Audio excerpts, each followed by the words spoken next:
Welcome back, cybersecurity enthusiasts, to episode 8 of our comprehensive cybersecurity course. I'm your instructor, and I'm thrilled to continue this journey with you. In our previous episodes, we've laid down crucial foundations, exploring everything from the very basics of cybersecurity and the diverse threat landscape, to the intricacies of network security and essential cryptographic principles. If you've been following along, you're building a formidable understanding of how to protect digital assets. Today, we're diving deep into a critical aspect of securing our digital world, operating system security. Specifically, this episode, titled System Hardening and Patch Management, will equip you with the knowledge and strategies to fortify your systems against attacks. Think of an operating system, whether it's Windows, Linux, or Mac OS, as the central nervous system of any computer. It's where applications run, data is stored, and users interact. Securing this core layer is paramount, because a compromise at the OS level can lead to complete system takeover and data breaches.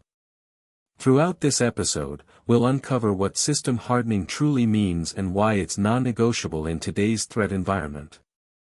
We'll introduce you to industry-leading guidelines like CIS benchmarks, which provide a blueprint for secure configurations. We'll then shift our focus to the dynamic world of patch management, discussing robust strategies to keep your systems updated and resilient against known vulnerabilities. Furthermore, we'll explore the importance of disabling unnecessary services to minimize your attack surface and wrap up with a thorough look at audit logging and monitoring, essential for detecting and responding to security incidents. By the end of this episode, you'll understand how to transform a default, vulnerable system into a hardened, resilient fortress. Let's get started.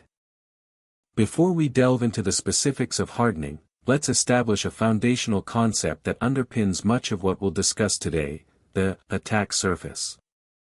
In cybersecurity, the attack surface refers to the sum of all the different points where an unauthorized user can try to enter or extract data from an environment. Imagine a house. If it has numerous windows, doors, even an open chimney, each of these represents a potential entry point for an intruder. The more entry points, the larger the attack surface, and consequently, the more opportunities an attacker has to exploit a weakness. In the digital realm, your operating system and the applications running on it present a multitude of potential entry points. These can include open network ports, running services, web interfaces, APIs, configuration files, user accounts, and even application code. Each service or feature you enable, each application you install, potentially adds to this attack surface.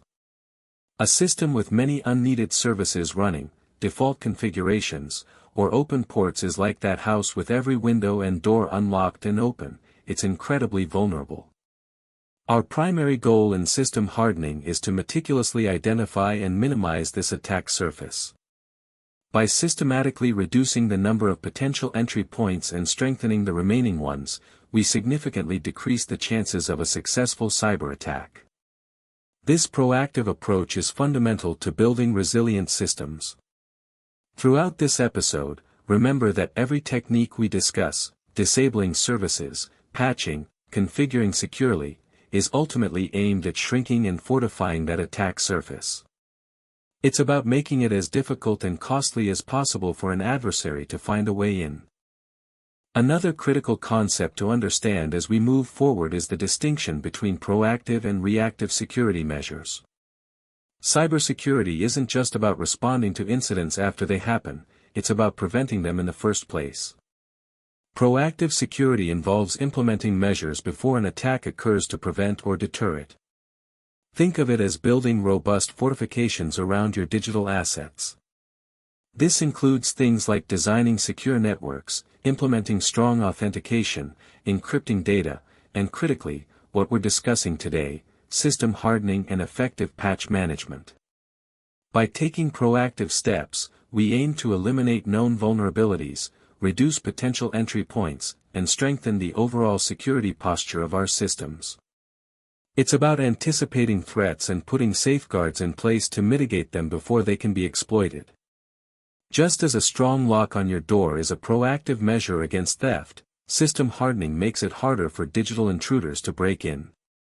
Reactive security, on the other hand, comes into play after a security event has been detected. This includes incident response, forensic analysis, disaster recovery, and the use of intrusion detection systems that alert us to ongoing attacks.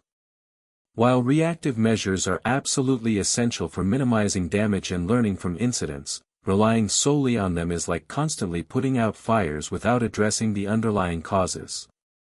You need a fire alarm and firefighters, but you also need to build with fire-resistant materials and prevent sparks in the first place.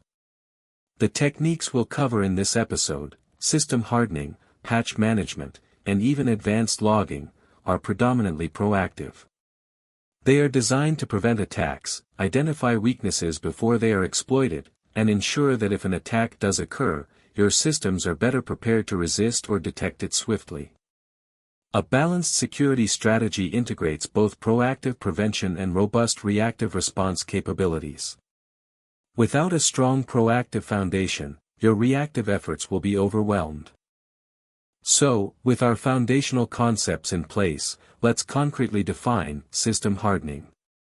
At its core, system hardening is the process of securing a system by reducing its attack surface and strengthening its defenses. It involves implementing a series of configurations and best practices that make a system more resilient to cyber attacks. When you install an operating system, whether it's Windows Server, Ubuntu, or even your personal laptop's OS, it typically comes with default settings. These default settings are often designed for ease of use and broad compatibility, not necessarily for maximum security. They might have services running that aren't needed, weak password policies, or unnecessary open ports. This is where hardening comes in. The goal of hardening is to eliminate as many security risks as possible. We do this by, 1. Removing or disabling unnecessary components. If a service, application, or feature isn't absolutely required for the system's function, it should be removed or disabled. Every piece of software or service is a potential point of failure or vulnerability. 2. Configuring remaining components securely. For the services and applications that are necessary, we configure them with the strongest possible security settings. This includes setting strong password policies, limiting user permissions, encrypting data, configuring firewalls, and securing network protocols. 3. Applying security updates. Regularly applying patches and updates is a cornerstone of hardening, ensuring that known vulnerabilities are fixed promptly. We'll delve into this extensively. 4. Implementing logging and monitoring. Ensuring that security-relevant events are logged and monitored allows for early detection of suspicious activity. Think of it like building a fortress. When you first get a default system, it's like having a basic house with standard doors and windows. Hardening is about upgrading those to steel doors, reinforced windows, adding watchtowers, moats, and guards. It's a continuous process, not a one-time task, as new vulnerabilities emerge and system requirements change. Hardening applies to every layer of your IT infrastructure, from operating systems to databases, web servers, and network devices. It's a fundamental pillar of a strong cybersecurity posture. Now that we understand what system hardening is, the next logical question is, how do we actually do it? How do we know what configurations are considered secure? This is where organizations like the Center for Internet Security, or CIS, become invaluable. CIS is a nonprofit organization that develops best practice guidelines for securing IT systems and data. Their most prominent contribution in the realm of hardening is the CIS benchmarks. CIS benchmarks are globally recognized, consensus-driven security configuration guides. They provide a prescriptive, step-by-step set of recommendations to secure various IT systems, including operating systems like Windows and Linux, network devices, databases, and applications.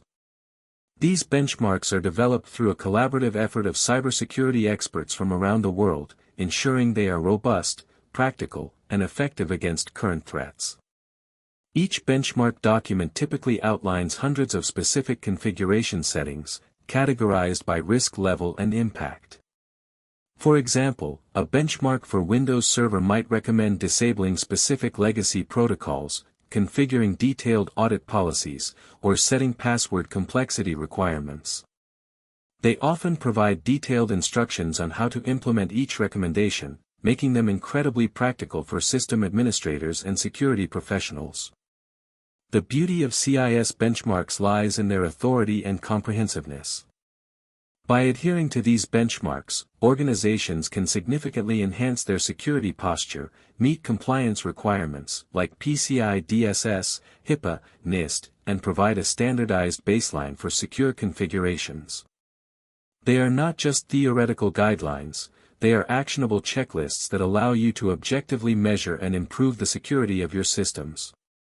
In a world where default settings are often insecure, CIS benchmarks offer a trusted blueprint for building resilient and fortified digital environments. Understanding CIS benchmarks is one thing, effectively implementing and managing them across an organization is another. This falls under the umbrella of security configuration management. The process typically involves several key stages. First, you assess your current configuration against the relevant CIS benchmark. Many tools exist, both commercial and open source, that can scan your systems and generate a report detailing your compliance level, highlighting where your current settings deviate from the benchmark recommendations. This gives you a baseline. Next, you plan and prioritize the changes. Not every recommendation might be immediately applicable or without potential side effects. Some changes, particularly in production environments, can impact system functionality or application compatibility. It's crucial to thoroughly test any proposed changes in a non-production environment first. Once planned, the changes are implemented. For large environments, manual configuration is impractical and prone to human error. This is where automation tools become indispensable. For Windows environments, Microsoft Group Policy Objects, GPOs, are commonly used to centrally enforce security settings across numerous machines. For Linux and other platforms, configuration management tools like Ansible, Puppet, Chef, or SaltStack allow you to define desired states and apply them consistently across hundreds or thousands of servers. These tools ensure consistency, reduce manual effort, and help prevent configuration drift over time. After implementation, it's crucial to verify compliance. You rescan your systems to confirm that the changes were applied correctly and that your systems now meet the benchmark requirements. This verification step is crucial for auditing and proving that your hardening efforts have been successful. Finally, security configuration management is an ongoing process of monitoring and maintenance. Systems change, new vulnerabilities are discovered, and benchmarks are updated. Regular audits, reassessments, and continuous monitoring are necessary to ensure your systems remain compliant and secure over their lifecycle. While implementing CIS benchmarks can seem daunting, the investment in time and automation tools yield significant returns in terms of enhanced security and reduced risk. Moving on from foundational hardening, let's discuss another absolutely critical aspect of maintaining secure systems: patch management. In simple terms, a patch is a software update released by a vendor to fix bugs, improve functionality, or, most importantly for us, address security vulnerabilities. Patch management is the process of acquiring, testing, and deploying these patches across all your systems. Why is patch management so crucial? Because software, no matter how well developed, will always have flaws. These flaws, or vulnerabilities, can be exploited by attackers to gain unauthorized access, disrupt services, or steal data. Software vendors are constantly identifying and fixing these vulnerabilities, and they release patches to distribute these fixes.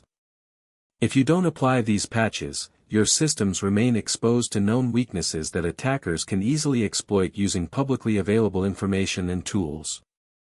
A classic real-world example highlighting the catastrophic consequences of poor patch management is the WannaCry ransomware attack in 2017. This global attack exploited a known vulnerability in older, unpatched Windows systems, spreading rapidly and encrypting data on hundreds of thousands of computers worldwide. Microsoft had released a patch for this vulnerability months earlier, but many organizations failed to deploy it, leaving them wide open to the attack.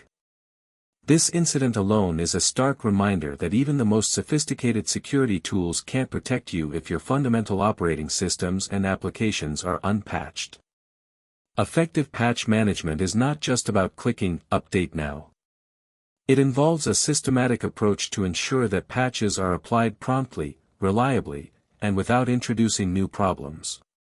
It's a continuous, cyclical process that is as vital as any firewall or antivirus in protecting your digital infrastructure. Ignoring patches is akin to leaving your front door wide open, even after you've been warned of burglars in the neighborhood. To execute effective patch management, organizations typically follow a well-defined life cycle. It's not just a one-off task, it's a continuous process that requires planning, execution, and verification. 1. Identify available patches. The first step is to stay informed about newly released patches and vulnerabilities. This involves subscribing to vendor security advisories, monitoring security news feeds, and using patch management tools that automatically detect missing updates for your systems and applications. 2. Test patches. This is perhaps the most critical stage.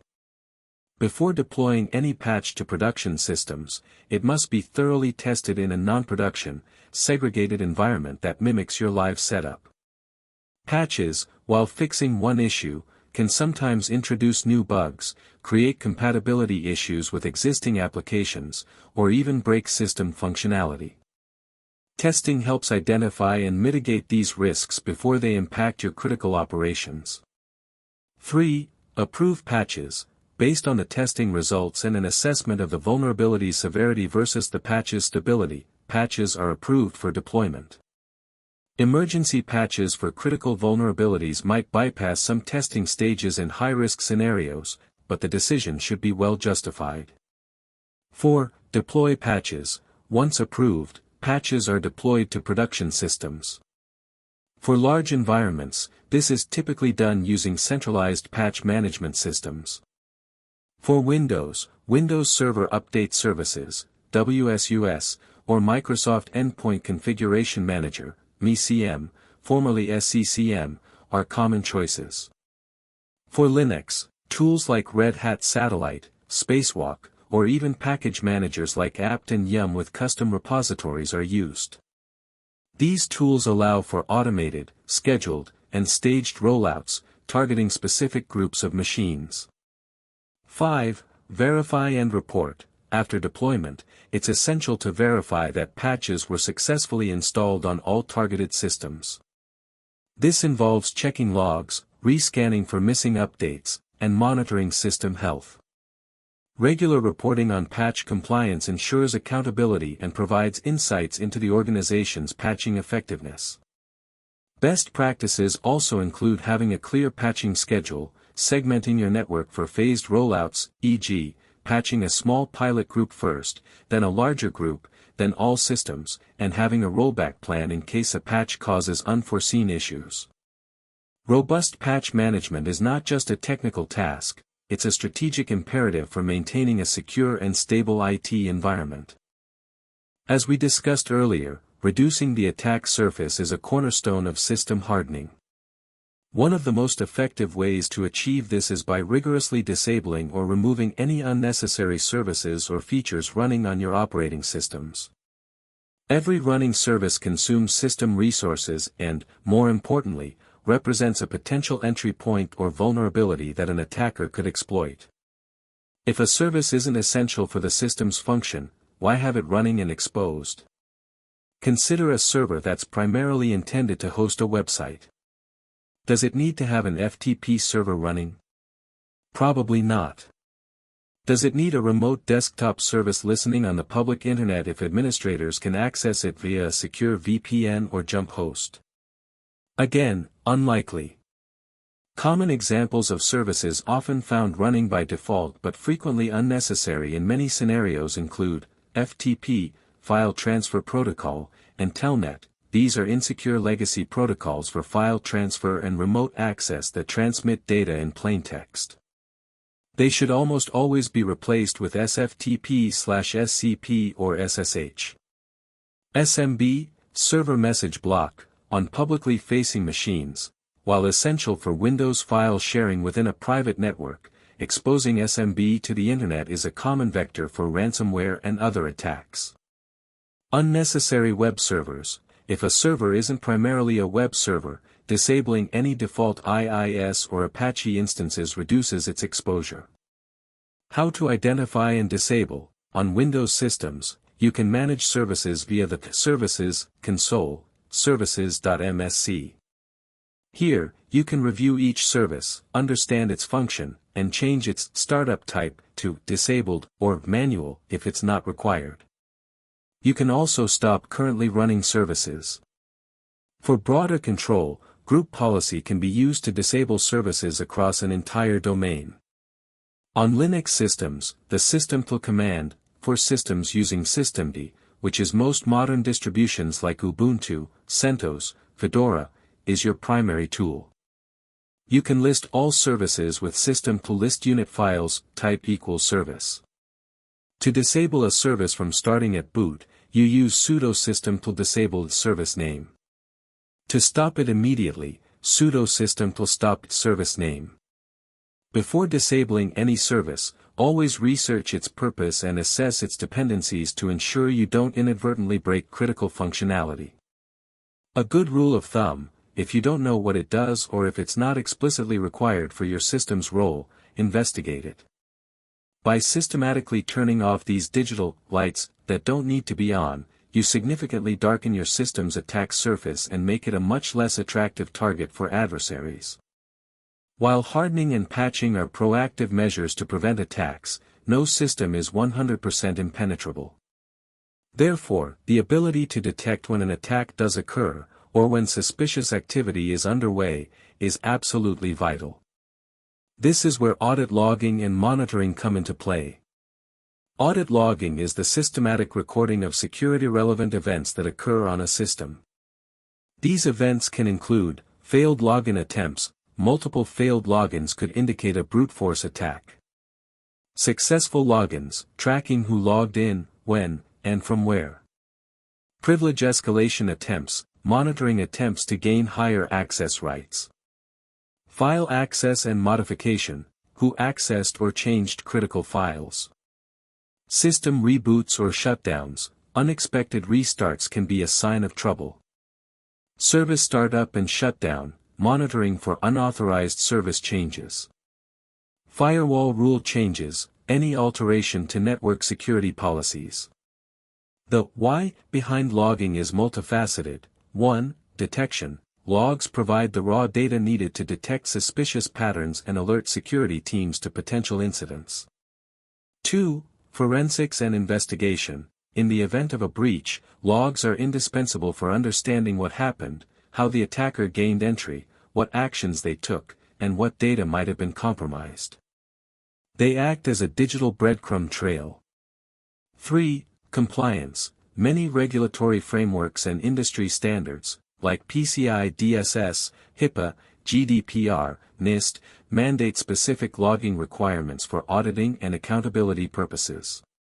The challenge with logging, particularly in large environments, is the sheer volume of data generated.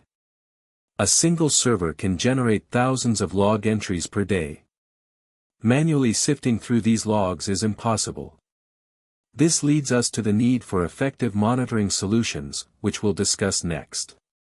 But remember, the foundation is the consistent, comprehensive collection of relevant security events. Without good logs, you're operating in the dark. Given the overwhelming volume of log data, simply collecting logs isn't enough. We need powerful tools and strategic approaches to make sense of them.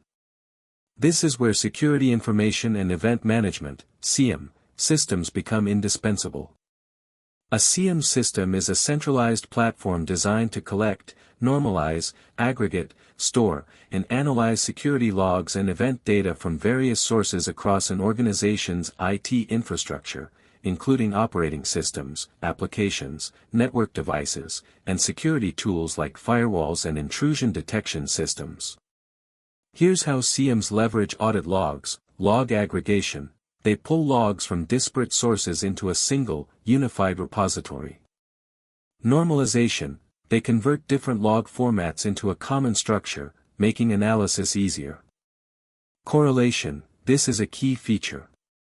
CMs can identify relationships between seemingly unrelated events.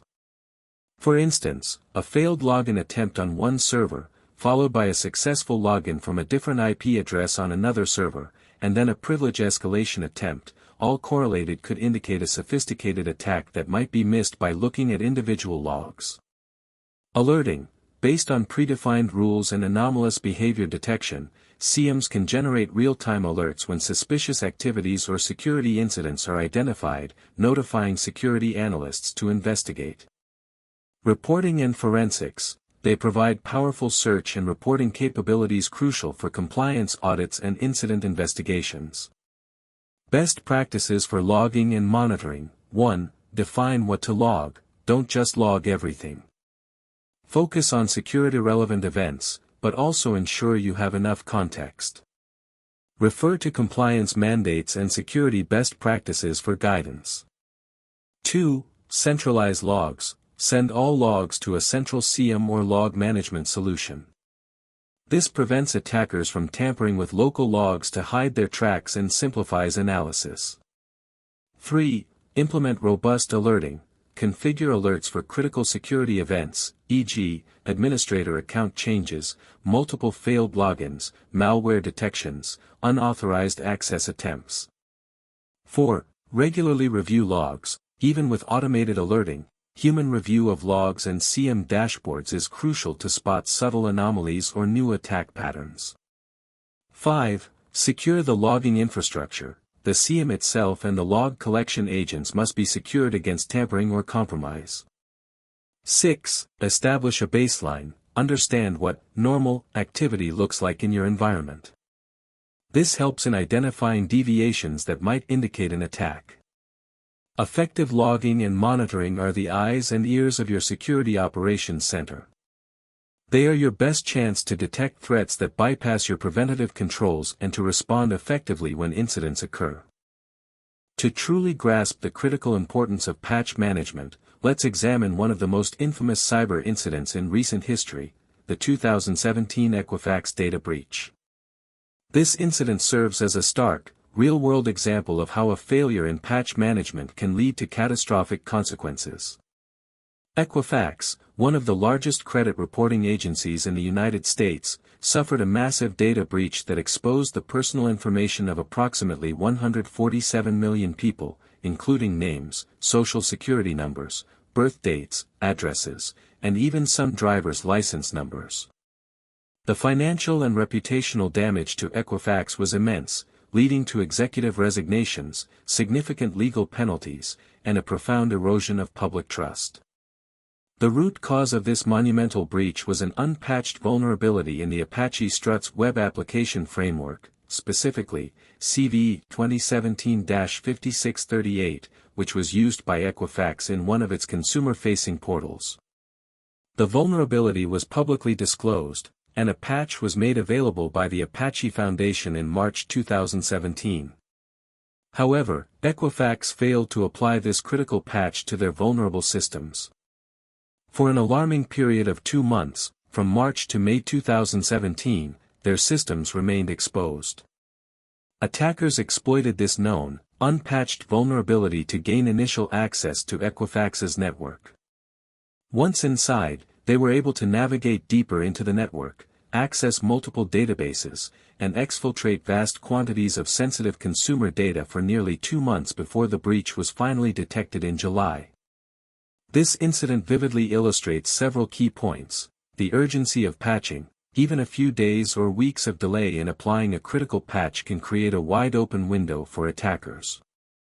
The known vulnerability problem. attackers often target well-known, publicly disclosed vulnerabilities because they know many organizations are slow to patch.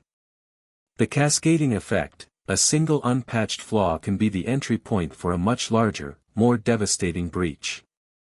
Consequences are severe: financial penalties, legal battles, brand damage, and loss of customer trust are direct outcomes of negligence in cybersecurity fundamentals like patch management. The Equifax breach is a sobering reminder that sophisticated security defenses are often rendered useless if the basic hygiene of patching known vulnerabilities is neglected. It underscores why patch management isn't just a technical task but a critical business imperative. Let's bring these concepts together with a practical, simplified case study: hardening a Linux server specifically configured for web hosting.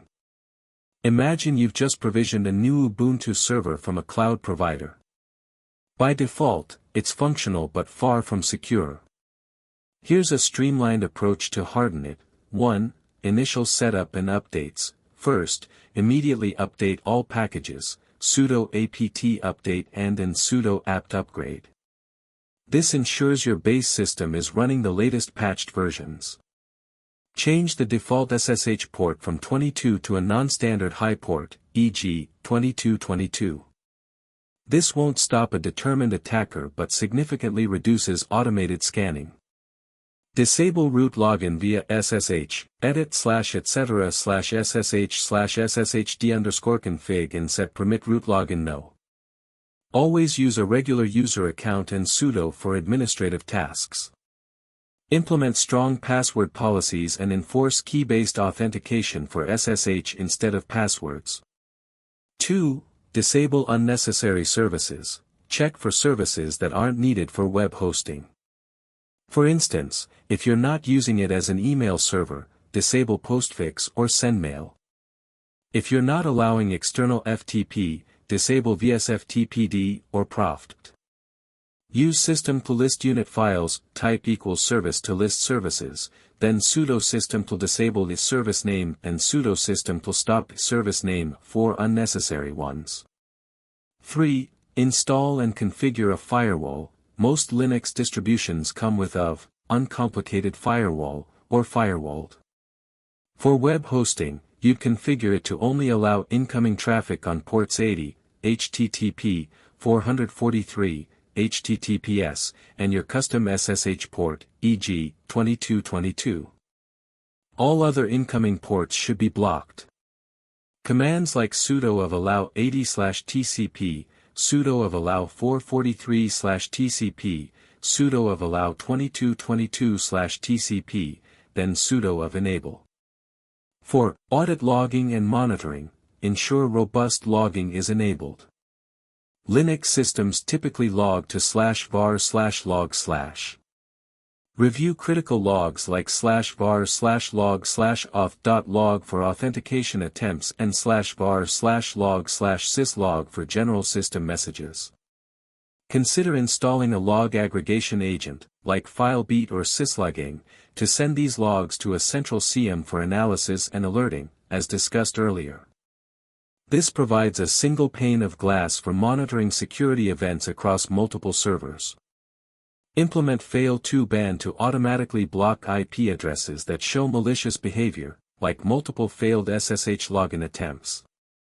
5. Application security. Briefly mention while this episode focuses on the OS, remember that if you're running Apache/Nginx and PHP/Python applications, those also need to be hardened, kept updated, and configured securely. This example illustrates how combining these techniques systematically strengthens your server's security posture, making it far more resistant to common attacks than a default installation. It's a continuous process, not a one-time setup. We've covered a lot of ground in this episode, delving into essential strategies for securing your operating systems. Let's recap the key takeaways to consolidate your understanding. System hardening is crucial. We learned that system hardening is the process of reducing a system's attack surface and strengthening its defenses. It's about systematically configuring an operating system to be as resilient as possible against cyber threats, moving away from insecure default settings. CIS benchmarks provide guidance. the Center for Internet Security, CIS, benchmarks offer globally recognized, actionable best practices for secure configuration. They are invaluable blueprints for achieving a strong security posture across various systems and adhering to compliance standards. Implementing them, often with automation tools, is key to consistent security configuration management.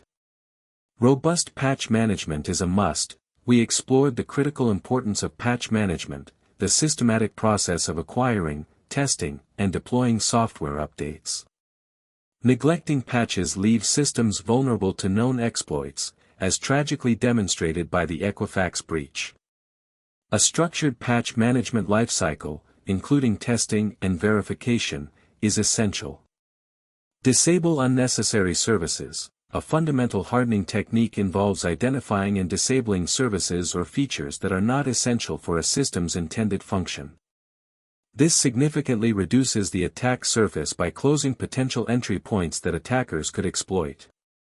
Audit logging and monitoring are vital. We concluded by emphasizing the importance of comprehensive audit logging, recording security-relevant events, and robust monitoring, typically through SIEM systems.